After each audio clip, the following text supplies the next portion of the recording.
Is there one artist, one movement, one genre that has inspired your work more than any other? Who, what, how, why? One artist, one movement, one genre. Well, I was brought up in the so-called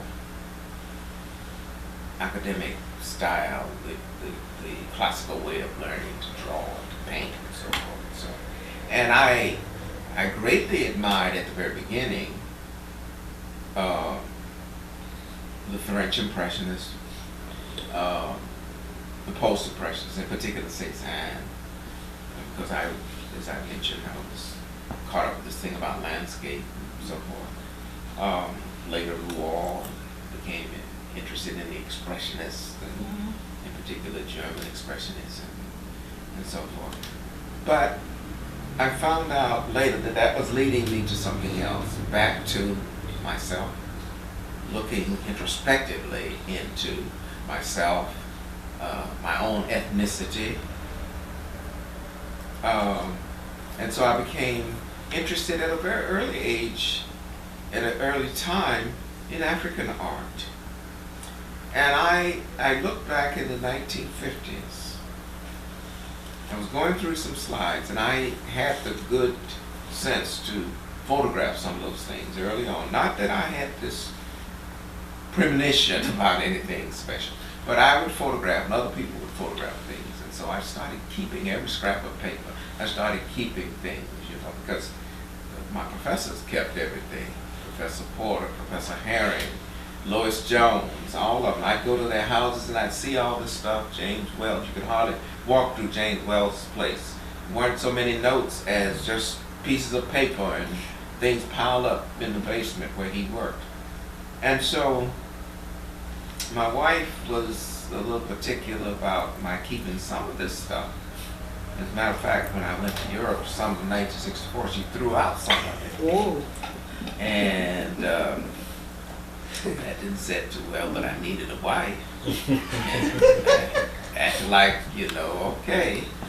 But, I had this passion to hold on to things, not knowing that someday this would be valuable material, the letters of exchange. Early on, between me and Romare Beard, Jacob Lawrence, Langston Hughes, people like that I had met as a student, Mary Beatty Brady of the Harmon Foundation. And so in that process, certain people became central to my life. And one of them was Romare Beard.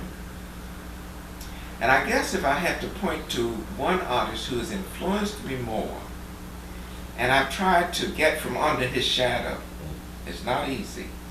And when I had my first solo exhibition in New York in 1980, and regrettably, it wasn't the greatest of galleries. I won't name the gallery because I got ripped off. Oh, no. And, people came in. Oh, it was a joyous event. 1980, I think it was. And I was always cautious. I know New York, no. Because there was just something about that scene I wasn't ready for, and they weren't ready for me.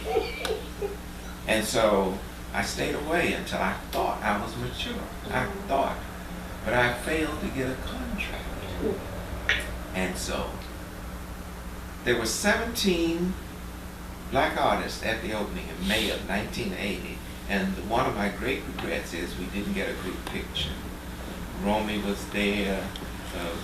What was the name of the show? Was that the name of the show, 17 Black Artists? No, that one was person that show. was the book that Fax wrote. Oh, okay. Yes. Yeah. And people just showed up with great love and dedication and what have you. And I think about 12 pieces were sold that first day. Sold. Okay. And later on, I kept waiting for remuneration and what have you.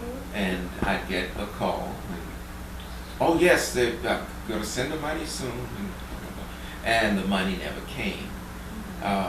Then eventually I was told, well, the reason I didn't send your money was my wife was in a car accident and I had to use the money for that, but I'm going to send it. Well, I decided that now I'm being nice. And this person had good taste and interestingly enough had a wonderful collection of African art in the gallery. And so I decided now I've got to use a few ghetto skills here. I have got to con this guy the way he conned me. So I went to him and I said, you know, since I'm Bill Cosby's curator and he collects African art, and African American art, and Camille loves African art, I said, you ought to let me have about 12 of those pieces to take to Bill and Camille to see if they would be interested. I'd already calculated the value of the work. Right. So, as my mom used to say, there's more than one way of skinning a cat. And so, he said, oh, Bill Cosby, yes, yes. So later on I told Bill, I said, I used your name in vain. I said, but here's how I used it. I took the pieces, I took them home, and I started displaying them immediately. And later he called me and said, what about the pieces? How did Bill like them? How did Camille? I said, oh, they haven't seen them yet. No. I said, they won't see them until you pay me. Oh. And there was this silence. He said, now you know that's not right. I said, well, it wasn't right for you to do what you did to me. I said, so now when you correct your wrong, I'll correct mine. I've not heard from the gentleman since. Stop. And I have some nice pieces of African art. Yes, that's nice. Now, Very I know, tangible. yeah, I know one wrong doesn't, you know, but that, you know, I tried to live a good life. I tried to be honest, but, you know, I know some of the crook deals like other people. So to get back to the point was this whole thing is the equation. Romy showed up that day and he taught me a lesson even in that gallery. I did a piece that I called Homage to Romeo Bearden. It was in the show.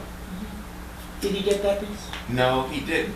He said, now David, I admire the notion that you like my work so much that you are honing in on what I do. He said, but that's not your voice. He took me over to a little work on the wall, and you remember Norma Jean Darden, Yeah. and she had a sister, both of them were models at one time. When Norma Jean had, came in, Romy picked out, he said, that's you. He said, I want to buy that.